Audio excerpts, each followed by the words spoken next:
Em nome do Pai, e do Filho, e do Espírito Santo. Amém. Que Deus te abençoe. Dia 2 de abril, Sexta-feira Santa. Uma sexta-feira muito especial e nós queremos meditar a primeira leitura do livro do profeta Isaías, 52:13 a 53:12. Isaías, como que numa profecia há muitos anos atrás, parece que Isaías descreve a paixão do Senhor. Vamos meditar este relato. Ei-lo, meu servo, será bem-sucedido, sua ascensão será ao mais alto grau. Assim como muitos ficaram pasmados ao vê-lo, tão desfigurado ele estava, que não parecia ser um homem, ou ter aspecto humano. Veja que Isaías está tendo como se fosse uma profecia, como se fosse uma visão. Um homem desfigurado. Foi exatamente isso que aconteceu com Cristo na cruz e é o que nós estamos celebrando hoje. Um homem desfigurado. Bateram tanto nele. Flagelaram. Açoitaram. Colocaram coroa de espinhos. Bateram. Ele ficou desfigurado. Não tinha aspecto humano. Do mesmo modo, ele espalhará sua fama entre os povos. Diante dele os reis se manterão em silêncio, vendo algo que nunca lhes foi narrado e conhecendo coisas que jamais ouviram. Pilatos ficou conturbado diante de Jesus. Quem de nós deu crédito ao que ouvimos? E a quem foi dado reconhecer a força do Senhor? Diante do Senhor ele cresceu como renovo de planta ou como raiz em terra seca. Não tinha beleza, nem atrativo para o olharmos. Não tinha aparência que nos agradasse. Era desprezado como o último dos mortais. Veja, foi isso que aconteceu com Cristo, desprezado, desprezo absoluto como o último dos mortais, homem coberto de dores, cheio de sofrimentos. Passando por ele tapávamos o rosto. Era tão feia a cena que as pessoas passavam e tapavam o rosto ao vê-lo. Tão desprezível era, não fazíamos caso dele. Mas olha que verdade forte, preste atenção. A verdade é que ele tomava sobre si as nossas enfermidades. Jesus, um homem santo. Jesus, um homem humilde.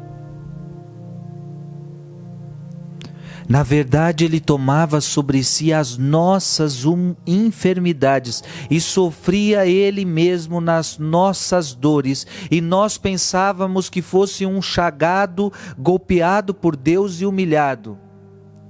Ele não estava pagando por seus crimes. Gente, nós estamos celebrando hoje algo tremendo, algo maravilhoso. Ele não está pagando pelos crimes dele. Ele está morrendo pelo meu. Ele está morrendo pelo teu. Ele está morrendo pelo pecado de toda a humanidade, de todos os tempos. Eram as minhas dores. Isaías está deixando bem claro. Mas ele foi ferido por causa de nossos pecados.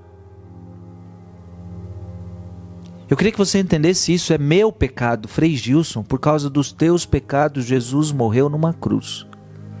Fale teu nome, por causa dos teus pecados, Jesus morreu numa cruz. Mas ele foi ferido por causa dos nossos pecados, esmagado por causa dos nossos crimes.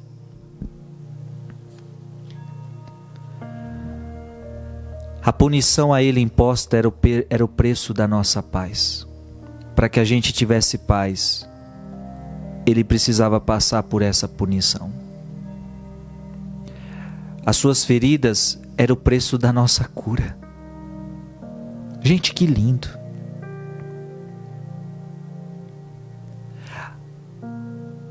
A cruz de Jesus gerou a paz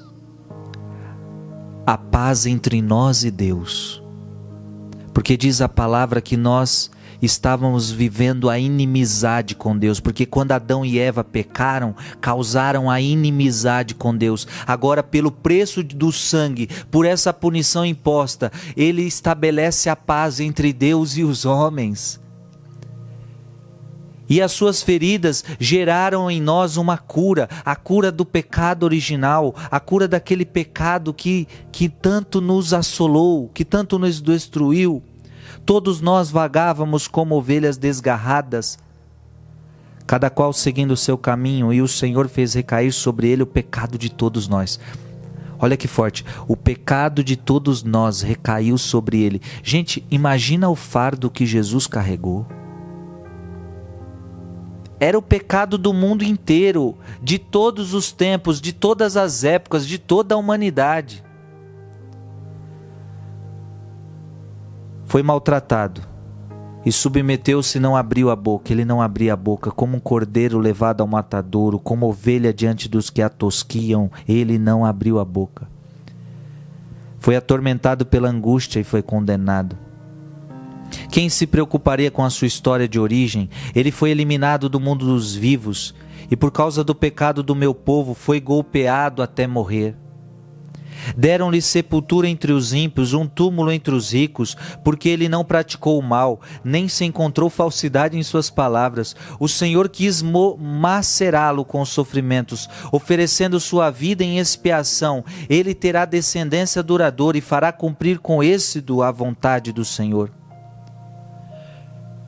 Por esta vida de sofrimento alcançará a luz e uma ciência perfeita. Meu servo justo fará justos inúmeros homens, carregando sobre si as suas culpas.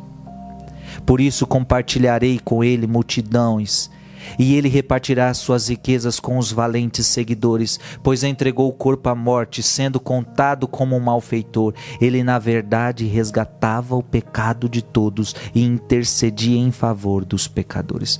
Que poderosa palavra! Que neste dia Deus te abençoe e você possa meditar isto. Em nome do Pai, do Filho e do Espírito Santo. Amém.